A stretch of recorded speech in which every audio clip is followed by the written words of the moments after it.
Knowledge story channel में खुश आमदीद। देर है अंधेर नहीं। खासी पुरानी बात है, मुल्तान रेलवे स्टेशन के वेटिंग रूम में यूं ही मैंने सुबह की नमाज के बाद दुआ के लिए हाथ उठाए, एक बुर्का पोश लड़की कमरे में दाखिल हुई। मैंने दुआ के बाद एक छलांग लगाई और उसकी बात का जवाब दिए बगैर कमरे से बाहर निकल गया। मैं गर्दिश अय्याम की वजह से इंतहाई परेशान था। ज़मीन के झगड़े की वजह से मुखालिफिन मुझे कत्ल करने पर तुले हुए थे।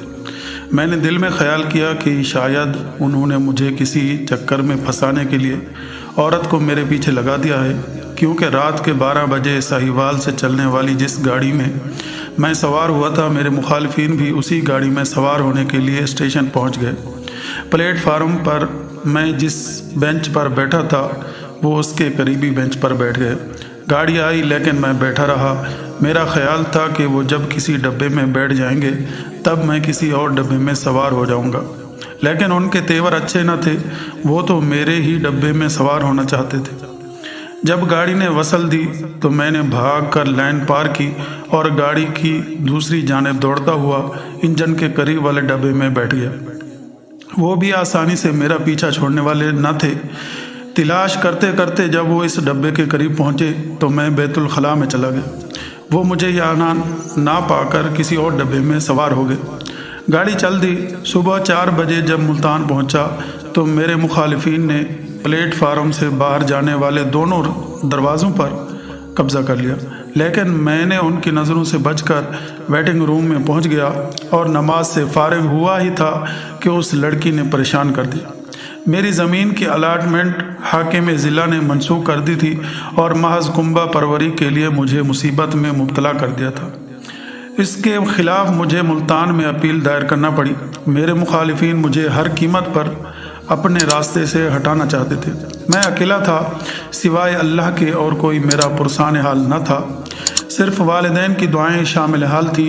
इधर मुल्तान में कमिश्नर साहब की अदालत में हज़ारों की तादाद में अपीलें ज़ेर समात थी। साल तक समात की बारी नहीं आती थी। मैं तारीख लेने के लिए मुल्तान गया था। वो लड़की भी उसी तरह ज़मीन की अलाटमेंट के चक्कर में अपने मुखालिफिन के हाथों बुरी तरह परेशान थी और मुझसे कमिश्नर के दफ्तर का पता पूछने और रहनुमाई हासिल करने के लिए अंदर चली आई थी।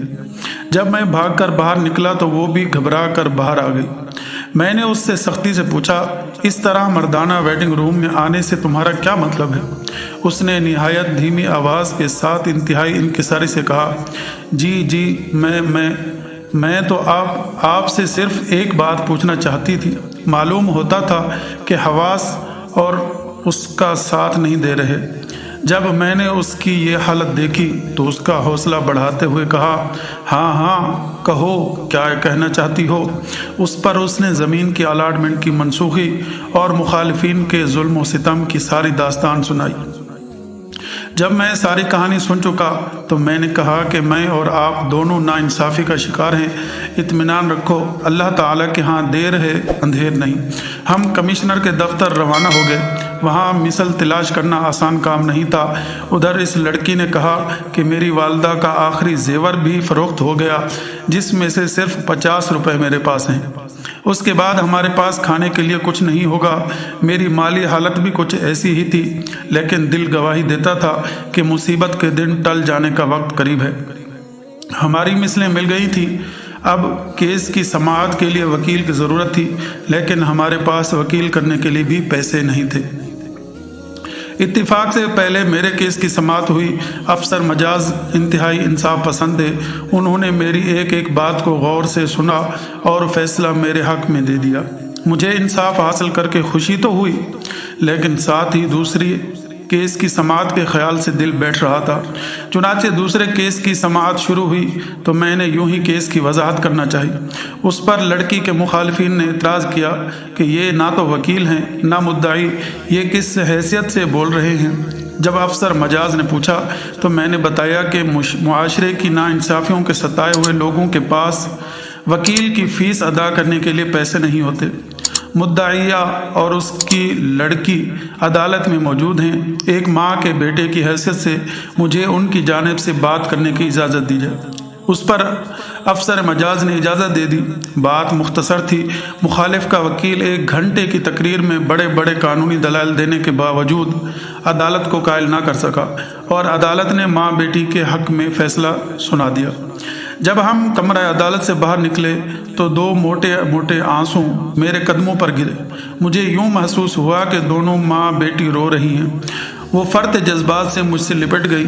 ماں میری پیشانی پر بوسہ دے رہی تھی، بیٹی میرے بازو سے لپٹی ہوئی تھی۔ وہ تشکر آمیز نظروں سے میری جانب دیکھ رہی تھی کہ ان کے مخالف فریق سے عداوت رکھنے والے گروپ کا ایک نوجوان ہمارے پاس آیا اور اس نے زمین کے ٹھیکے کے طور پر 2500 روپے کی پیشکش کی۔ ساتھ ہی کہا کہ قبضہ وغیرہ ہم جانے ہمارا کام، آپ رقم لیں اور رسید لکھ دیں۔ ہم نے اسی وقت ٹھیکے کی رقم لے لی اور رسید لکھ دی۔